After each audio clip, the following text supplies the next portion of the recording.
ప్రియమైన దేవుని బిడ్డలారా, మనం కడవరి దినాల్లో ఉన్నాం. ఈ దినాల్లో దేవుని యొక్క ప్రవచనాలు నెరవేరుతున్నాయి. మనం మన ఆత్మీయ జీవితాన్ని పరీక్ష చేసుకోవాలి. ఏం పరీక్ష చేసుకోవాలి? చూడండి, 2 కొరింథీ పత్రిక 13వ అధ్యాయం 5వ వచనం. 2 కొరింథీ 13:5. మీరు విశ్వాసము కలవారై ఉన్నారో లేదో మిమ్మును మీరే శోధించుకొని చూచుకొనుడి, మిమ్మును మీరే పరీక్షించుకొనుడి. ఏం పరీక్షించుకోవాలి? ఏమి చూసుకోవాలి? విశ్వాసం. దేవుని బిడ్డల్లో 7 ముఖ్యమైనవి దేవుడు మనకి దయచేశాడు. ఏమిటా 7 అనంటే, మొట్టమొదటిగా విశ్వాసము ద్వారా రక్షణ ద్వారా పాపక్షమాపణ నుంచి నిత్య జీవం తరువాత పరిశుద్ధత. ఆ పరిశుద్ధతగా ఉండి యోగ్యముగా ఉండి ప్రభువుని ఆరాధన చేయాలి. ఆ ఆరాధన తరువాత నిరీక్షణ. ఈ 7 కూడా క్రీస్తు ప్రభు ద్వారా మనం పొందుకోవలసిన గొప్ప ఆత్మీయ అనుభవాలు. దీనికి ముందు ఉండేది ఏంటంటే విశ్వాసమే. విశ్వాసము నీలో ఉంది అంటే తరువాత అన్నీ ఉంటాయి. విశ్వాసమే నీలో లేదు అనంటే రక్షణ ఉండదు, పాపక్షమాపణ ఉండదు, నిత్య జీవం ఉండదు, పరిశుద్ధత ఉండదు, పరిశుద్ధత ద్వారా ఆరాధన ఉండదు, నిరీక్షణ అస్సలు ఉండదు. మన జీవితాల్లో మొట్టమొదటిగా మనం పరీక్ష చేసుకోవాలి. ఏమన్నాడు ఇక్కడ? మీరు విశ్వాసము గలవారై ఉన్నారో లేదో మిమ్మును మీరే శోధించి చూచుకొనుడి, మిమ్మును మీరే పరీక్షించుకొనుడి. ఇంకా తర్వాత చాలా కఠినమైన మాట అన్నాడు. మీరు భ్రష్టులు కాని ఎడల యేసుక్రీస్తు మీలోనున్నాడని మిమ్మల్ని గూర్చి మీరే. వాళ్ళు ఎలాంటి వారు? దేవుని యొక్క అద్భుతాలని రోజు చూశారు. దానికి ఎర్ర సముద్రం దాటక మునుపు దేవుడు కలుగచేసిన 10 తెగుళ్ళు చూశారు. ఎర్ర సముద్రం ఒక అద్భుతాల్లోకెల్లా గొప్ప అద్భుతాన్ని చూశారు.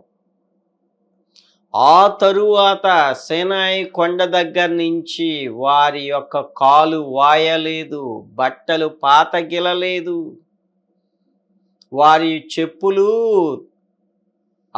పాతగిలలేదు, అరిగిపోలేదు. ఇవన్నీ అద్భుతాలే. వీటన్నిటికన్నా రోజు మన్నా తిన్నారు. మన్నా మాకొద్దంటే పూరేళ్ళు తిన్నారు. రోజు 40 సంవత్సరాలు. అయినా సరే వీరి జీవితాలు మారలేదు, నశించిపోయారు. హెబ్రీ పత్రికలో కూడా అదే మాట అన్నాడు. చూడండి ఏమనన్నాడు? హెబ్రీ పత్రిక 3వ అధ్యాయం చూడండి. హెబ్రీ 3:18 వచనంలో చూడండి. హెబ్రీ 3 తన విశ్రాంతిలో ప్రవేశింపరని ఎవరిని గూర్చి ప్రమాణము చేసెను? అవిధేయులైన వారిని గూర్చియే గదా. కాగా అవిశ్వాసము చేతనే వారు ప్రవేశింపలేదు. ఏముంది వీళ్ళకి? అవిశ్వాసం. దేవుని వాగ్దానాలు మీద వీరికి నమ్మకం లేదు, నిబంధనల మీద వీళ్ళకి నమ్మకం లేదు. మేము ప్రత్యేకించబడిన దేవుని బిడ్డలు, మాకు వాగ్దానాలు ఇచ్చాడు, నిబంధనలు ఇచ్చాడు, వీరికి నమ్మకం లేదు. ఇలాంటి వాళ్ళు అరణ్యంలో రాలిపోయారు. కనుక మన విశ్వాసం అవిశ్వాసంగా మారకూడదు. మనకు అర్థమయ్యేటట్టు చెప్పొచ్చు. దేవుని వాక్యం వింటావు, దేవుడు నీతో మాట్లాడతాడు, అయినా సరే దాన్ని త్రోసివేస్తావు, అవిశ్వాసం. దేవుని యొక్క కార్యాలను చూస్తావు, అయినా సరే నమ్మవు, అవిశ్వాసం. విశ్వాసులకు తండ్రి అయిన అబ్రహాము విశ్వాసము ద్వారానే అన్నీ చేశాడు. ఎక్కడికి వెళ్ళాలో తెలియక పిలిచినప్పుడు ఆయన ప్రభుని విశ్వసించి వచ్చాడంతే.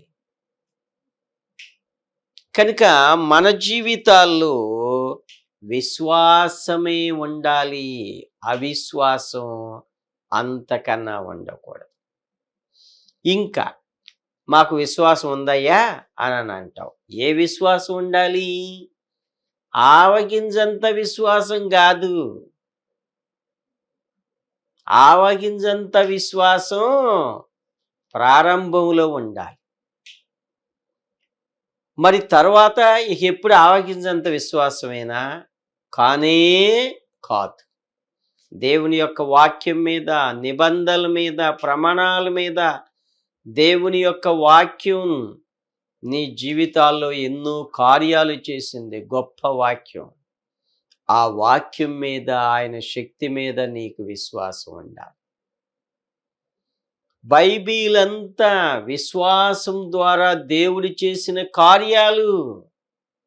ఎరికో గోడలు కూల్చబడ్డాయి, ఎర్ర సముద్రం పాయలైనాయి.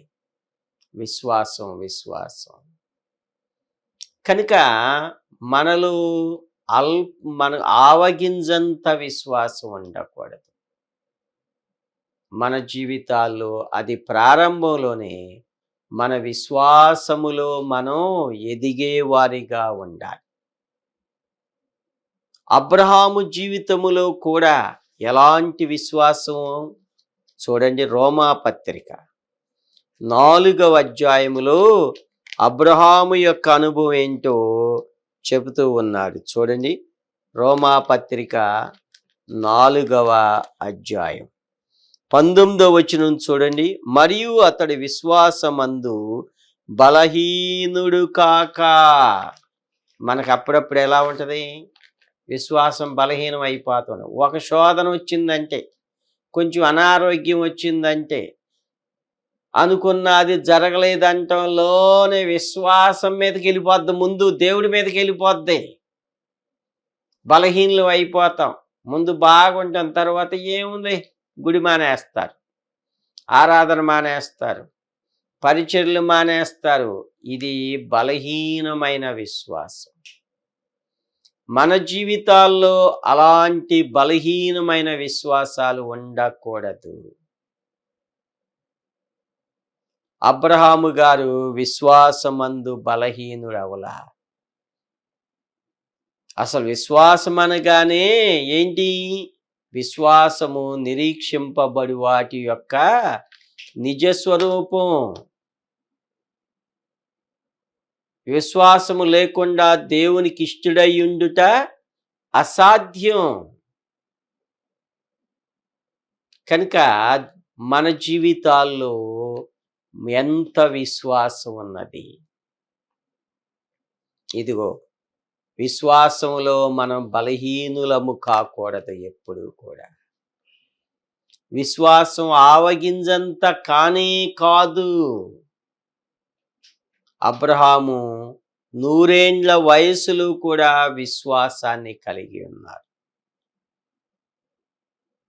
కనుక మన జీవితాల్లో విశ్వాసం ఉంటేనే రక్షణ, రక్షణతో పాపక్షమాపణ, పాపక్షమాపణ తరువాత నిత్య జీవం, ఇవన్నీ వచ్చేస్తాయి. విశ్వాసం లేదు అంటే ఇక అంతే. అవ్వమ్మ గారు ఇది నిజమా అంటంలోనే డైలమాలో పడిపోయింది. ఆదికాండం 3వ అధ్యాయంలో ఇది నిజమా అంటంలోనే అనుమానంలో పడిపోయింది, అవిశ్వాసంలో పడిపోయింది. ఎలాంటి అనుభవాలు మనలో ఉండకూడదు. దేవుడు చెప్పిన బోధను త్రోసివేసింది, దైవ బోధ వింది, పండు తింది, అవిశ్వాస అయిపోయింది, ఏదెను తోటలో నుంచి తోలివేయబడింది. ఆ తరువాత కొన్ని సంవత్సరాలు వాళ్ళు ఏడ్చారు. ఇద్దరే కన్నీరు కార్చారు. ఎంత ఏడ్చుంటారో. కనుక మన జీవితాల్లో విశ్వాసం అవిశ్వాసులుగా ఉండకూడదు, అపనమ్మకం ఉండకూడదు. విశ్వాసములో ఎన్నడూ బలహీనులుగా మనం ఉండకూడదు. మత్తయి సువార్తలో పేతురు గారికి కూడా ఎలాంటి విశ్వాసం ఉంది? 14వ అధ్యాయం చూడండి. మత్తయి సువార్త 14వ అధ్యాయం చూడండి, 30వ వచనం. గాలిని చూచి భయపడి మునిగిపోసాగి, ప్రభువా నన్ను రక్షించుమని కేకలు వేసెను. వెంటనే యేసు చెయ్యి చాపి అతని పట్టుకొని, అల్ప విశ్వాసి. గాలిని చూస్తే ఏమొచ్చింది? విశ్వాసం తగ్గిపోయింది. అలలను చూశాడు, విశ్వాసం తగ్గిపోయింది. అర్థమైందా? ఇక కేకలు మొదలెట్టాడు, మునిగిపోతున్నాడు. ఇక కాళ్ళు మోకాళ్ళలోతు, నడుములోతు, ఇంకెక్కడికి తలకాయ దాకా వెళ్ళిపోయింది. కేకలు వేశాడు. ప్రభు ఏమన్నాడు? అల్ప విశ్వాసి, ఎందుకు సందేహపడితివి? నీలో ఈ సందేహాలు ఎన్ని ఎక్కువ ఉంటే విశ్వాసం అంతా తగ్గిపోతుంది. దేవుని వాక్యం మీద సందేహం ఉండకూడదు. దేవుడు నీకు ఇచ్చిన దర్శనం మీద సందేహం ఉండకూడదు. దేవుడు మనల్ని పిలిచాడు, ఏర్పాటు చేసుకున్నాడు. జగత్తు పునాది వేయబడక మునిపే క్రీస్తు ప్రేమలో మనల్ని ఏర్పాటు చేసుకున్నాడు. దేవుని వాగ్దానాలు మనకిచ్చాడు, అన్నీ అవునట్లే ఉన్నాయి. వీటి మీద నువ్వు ఎక్కడా ఎన్నడూ సందేహించకూడదు. నమ్మదగిన దేవుడు, అబద్ధమాడనేరని దేవుడు. ఆయన ఎక్కడ మాట తప్పినవాడు కానే కాదు, మాట తప్పని దేవుడు. ఇశ్రాయేలీలు ఎంత అవిధేయులైనా ఆయన నిబంధనను ఆయన నెరవేర్చాడు. కనుక ప్రియమైన వారలారా, మన జీవితాల్లో సందేహాలు ఎప్పుడు ఉండకూడదు. సందేహాలు ఎక్కువైతే విశ్వాసం తగ్గిపోద్ది. సందేహాలు తగ్గిపోతే విశ్వాసం ఎక్కువ అవుతుంది. అల్ప విశ్వాసి, ఎందుకు సందేహ పడితివి? మనం కొంచెం శోధన వచ్చిన, కొంచెం శ్రమ కలిగిన, అనుకున్నది జరగపోయిన ముందు తగ్గిపోయేది విశ్వాసం. అల్ప విశ్వాసులుగా మారిపోతాం, అవిశ్వాసులుగా మారిపోతాం. అలా మన జీవితాలు ఉండనే ఎప్పటికీ ఉండకూడదు. ఇదే మత్తయి సువార్త 15వ అధ్యాయంలో ఒక ఆమెకి ఎంత విశ్వాసం ఉన్నది చూడండి. 15:28. అందుకు యేసు, అమ్మా నీ విశ్వాసము గొప్పది. ఏ విశ్వాసం ఉండాలి? గొప్ప విశ్వాసం ఉండాలి. ప్రియమైన వారలారా, ఈ కనాను స్త్రీ ప్రభు నీ వేడుకొంది. ప్రభు ఒక్క మాట చెప్పలా. ఆ తర్వాత ప్రభు ఇచ్చిన జవాబేంటి? కుక్క పిల్ల. ఏమన్నా ఇక్కడ చూడండి, పిల్లల రొట్టె తీసుకొని కుక్క పిల్లలకు వేయట యుక్తము కాదు. నువ్వు ఒక కుక్క పిల్లవే, ఇశ్రాయేలు పిల్లలు వాళ్ళ రొట్టె తీసుకొని నీకెందుకు వేస్తావు అంటే, ప్రభు నిజమే, నేను కుక్కనానందంతే. తగ్గింపులో విశ్వాసం ఉంటుంది, సందేహంలో అవిశ్వాసం ఉంటుంది, దేవునికి లోబడటంలో విశ్వాసం. యెహోవా ఇచ్చెను, యెహోవా తీసుకొనెను, యెహోవా నామమునకు మహిమ కలుగునుగాక. ఎంత విశ్వాసం ఉంచాడు భక్తుడైన యోబు గారు. వ్యతిరేకతలో కూడా దేవుడు జవాబు వ్యతిరేకంగా వచ్చినా సరే తగ్గించుకుని దీనురాలై, నిజమే ప్రభువా, కుక్క పిల్లలు కూడా తమ యజమానుల బల్ల మీద నుండి పడి ముక్కలు తినును గదా అని చెప్పాను. అప్పుడు ప్రభు అందుకు యేసు, అమ్మా, నీ విశ్వాసము గొప్పది. ప్రతికూలతలు, శోధనలు వచ్చినా, కుమార్తెకు మూగ దెయ్యము పట్టినా సరే, ఎక్కడో కుమార్తె ఉంది, ఆమెమో ప్రభు దగ్గరకు వచ్చింది. దూరమునున్న కుమార్తె గొప్ప విశ్వాసము ద్వారా ఆమె స్వస్థపరచబడింది. కనుక విశ్వాసం గొప్పదిగా ఉండాలి మనలో, బలహీనతలో కాదు, అల్ప విశ్వాసం అంతకన్నా కాదు.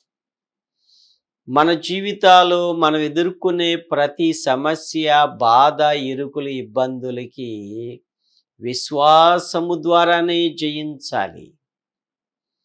అవిశ్వాసం వస్తే అనుమానం వచ్చేస్తుంది, నిరాశ వచ్చేస్తుంది, మనకిక మనం తొందరలో భయాలు వచ్చేస్తాయి, ఆందోళనలు వచ్చేస్తుంది. ఆ తరువాత మనందరం ఎక్కడికి వెళ్ళిపోతామంటే ఇక డిప్రెషన్లోనికి వెళ్ళిపోతాం అన్నమాట. అంతు తెలియని పరిస్థితుల్లో వెళ్ళిపోతారు. ఇది చాలా బాధకరమైన విషయాలు. దేవుని మీద, ఆయన శక్తి మీద, ఆయన వాక్యం మీద మనం ఎంత విశ్వాసాన్ని మనం కలిగి ఉంటామో మన జీవితాల్లో అంత విశ్వాసం గొప్పదవుద్ది. కనాను స్త్రీ అంటుంది, ప్రభు అంటున్నాడు కనాను స్త్రీతో, అమ్మా, నీ విశ్వాసము గొప్పది, నీవు కోరినట్టే నీకు అగునుగాక. గొప్ప విశ్వాసం ఉంటే ఏం జరుగుద్ది? కోరినట్టే. యవనస్తులు గుర్తుపెట్టుకోండి, దేవుడు నీకు విశ్వాసము ద్వారా, ఆయన వాగ్దానం ద్వారా నీకు జ్ఞానాన్ని, తెలివిని, వివేకాన్ని ఇస్తాడు, చదువునిస్తాడు, ఉద్యోగాలను ఇస్తాడు, వివాహాలను ఇస్తాడు. అంతా దేవుడే. విశ్వాసం ఉంచు ప్రభు మీద. నీ జీవితంలో ఏమేమి పొందుకోవాలో వాటన్నిటినీ దేవుడు దయచేస్తాడన్న విశ్వాసం దయచేయి. వీటన్నిటికన్నా మించి గొప్ప రక్షణ విశ్వాసము ద్వారా మనం పొందుకోవాలి. మీరు విశ్వాసము ద్వారా కృపచేతనే రక్షింపబడి ఉన్నారు. కనుక విశ్వాసం మన జీవితాల్లో ఉండాలి. కనాను స్త్రీకి గొప్ప విశ్వాసం ఉన్నది. ఆ గడియలోని ఆమె కుమార్తె స్వస్థత నొందెను. ఆ గడియలోనే ఆమె స్వస్థత పొందింది. ఎక్కడ? ఆమె దగ్గర కాదు, ఎక్కడో దూరాన ఉందామె. ప్రభు దగ్గరకు వచ్చి ఈమె వేడుకొన్నది. గొప్ప విశ్వాసాన్ని ప్రతికూలతలో ఆమె చూపించింది. దేవుణ్ణి విడిచిపెట్టలా, దేవుని సన్నిధిని, దేవుని మార్గాన్ని విడిచిపెట్టలేదు. మనలో అలాంటి గొప్ప విశ్వాసం ఉండాలి. భక్తులలో, దేవుని బిడ్డలలో గొప్ప విశ్వాసం ఉంది. హెబ్రీ పత్రిక 11వ అధ్యాయములో గొప్ప విశ్వాసం ఏం చేసింది? అగ్ని బలాన్నే చల్లార్చింది. హెబ్రీ పత్రికలో వారి యొక్క విశ్వాసం ముందు ఏది నిలబడలేదు. చూడండి, హెబ్రీ 11 చూడండి 36వ వచనం చూడండి, లేక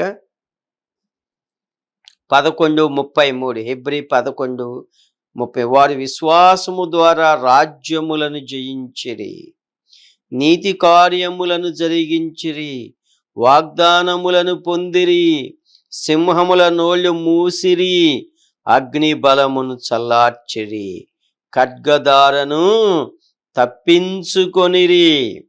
33వ వచనము నుంచి 40వ లేక 38వ వచనం వరకు 22 కార్యాలు చెప్పాడు ఇక్కడ. గొప్ప విశ్వాసం మనకి ఉంటే ఇన్ని కార్యాలు జరుగుతాయి. మన జీవితాల్లో గొప్ప విశ్వాసం కలిగి ఉండాలి. నా ప్రియమైన వారలారా, నేను మీకు ఒక సజీవ సాక్ష్యాన్ని నేను చెప్తాను. ఒకరికి 7 సంవత్సరాలైంది పిల్లలు పుట్టి. ఎంతో బాధ, వేదన, అవమానం, నిందలు మోశారు. ప్రార్థన చేశాం. దేవుడు వారికి ఆ పాపకి గర్భాన్ని ఇచ్చాడు. గర్భం తెరిచి పరీక్ష చేయించుకుంటే డాక్టర్ గారు ఏమన్నారంటే, ఈ పిల్ల పుట్టినా సరే ఈమెకు అన్ని లోపాలు ఉన్నాయి, మీరు గర్భస్రావం చేయించుకోండి, ఈ పిల్ల బతికినా ఆమె అవిటిగానే బతుకుద్ది, గుండె జబ్బులు వస్తాయి, మెదడు సరిగ్గా ఉండదు, ఆమె సరిగ్గా ఉండదు అని చెప్పారు. నా దగ్గరకు వచ్చారు, ఇలా జరిగిందని అని అన్నారు. అరే, దేవుడిచ్చిన బహుమానం గొప్పది, విశ్వాసంతో ప్రార్థన చేద్దాం అని నేను వారికి చెప్పాను. ప్రార్థన చేశాం. ఇక మొదట్లో సరైన ఎదుగుదల లేదు, గుండె బలహీనంగా ఉంది, మెదడు ఎదగట్లేదు, ఈ పిల్ల పుట్టినా సరిగ్గా ఉండదు అన్నది. 8వ నెలకొచ్చాలకి అన్ని అవయవాలు కూడా సరిగా పనిచేసి ఆమె సంపూర్ణంగా ఎదిగిన స్థితిలో స్కానింగ్లో కనపడింది. వాళ్ళిద్దరూ ఒకటే అనుకున్నారు, దేవుడా, నువ్వు ఎలాంటి బిడ్డనిచ్చినా సరే మేము తీసుకుంటాం, గర్భఫలము నీవిచ్చే బహుమానం అని విశ్వాసముతో ప్రార్థన చేశారు. మేము కూడా వ్యక్తిగతంగా సేవకుల కోడికలు సంపూర్ణ రాత్రి ప్రార్థనలు జరిగినప్పుడు వ్యక్తిగత ప్రార్థనలో వాళ్ళిద్దరి గురించి ప్రార్థన చేశాం. దేవుడు గొప్ప విశ్వాసం ద్వారా ఇప్పుడు ఆ పాప మంచి ఎదుగుదలలో ఆ పాప ఉన్నది. కనుక ప్రియమైన వారలారా, గొప్ప విశ్వాసం మనం కలిగి ఉండాలి. దేవుని యొక్క వాక్యం ప్రకారం నడుచుకుంటూ భయభక్తులు జీవిస్తూ గొప్ప విశ్వాసాన్ని మనం కలిగి ఉన్నట్లయితే మన జీవితాల్లో దేవుని కార్యాలు జరగకుండా ఉండనే ఉండదు. కనుక విశ్వాసము ద్వారానే అన్ని కార్యాలు. విశ్వాసులకు తండ్రి అయిన అబ్రహాము అంతే కాదు, ఇక్కడ హెబ్రీ పత్రిక 11వ అధ్యాయంలో ఉన్న వాళ్ళందరూ కూడా 16 పేర్లు ఉన్నాయి. ఆ తరువాత 22 కార్యాలు ఉన్నాయి. ఇవన్నీ కూడా విశ్వాసము ద్వారానే. కనుక మన జీవితాల్లో ఈ సత్యాన్ని మనం ఎన్నడూ మర్చిపోకూడదు. విశ్వాసమందు బలహీనలు అవ్వకూడదు. అల్ప విశ్వాసం అంతకన్నా ఉండదు. ఆకాశ పక్షులను చూడుడి, విత్తవు కోయవు. అల్ప విశ్వాసులారా, మీకు ఇంకా దేవుడు సహాయం చేస్తానన్నాడు. ఇక చివరిగా మన జీవితాల్లో విశ్వాసాన్ని ఏం చేయాలి? పౌలు గారు తన సాక్ష్యంలో చెప్పాడు. చూడండి, 2వ తిమోతి పత్రిక 4వ అధ్యాయము 7వ వచనం చూడండి. 2, 4, 7. మంచి పోరాటము పోరాడి తిని, నా పరుగు కడ ముట్టించి తిని, విశ్వాసము కాపాడుకొంటిని. ఏం కాపాడుకున్నాడు? మనం ఆస్తులు కాపాడుకుంటాం, ఇంకేవేవో కాపాడుకుంటాం, దేవుని కోసం ఏదైనా పణంగా పెడతాం. దౌర్భాగ్యం. భక్తిని వదులుకుంటాం, విశ్వాసాన్ని వదులుకుంటాం. అన్నీ వదులుకుని అవిశ్వాసులుగా, భ్రష్టులుగా తయారవుతాం. పౌలు గారు ఒకే ఒక మాట అన్నారు. నా విశ్వాసాన్ని నేను చివరి వరకు కాపాడుకున్నాను. జైలులో కాపాడుకున్నాను. ఓడ పగిలిపోయిన పరిస్థితిలో కాపాడుకున్నాను. లుస్త్రలో, ఈకొనిలో, శ్రమల్లో కాపాడుకున్నాను. దెబ్బల్లో కాపాడుకున్నాను. పాము గరిచినప్పుడు కాపాడుకున్నాను. దినదినము చనిపోయినా సరే విశ్వాసాన్ని వదలలా. విశ్వాసాన్ని కాపాడుకోవాలి. మనం ఈ తప్పన్ని పనులు చేస్తాం.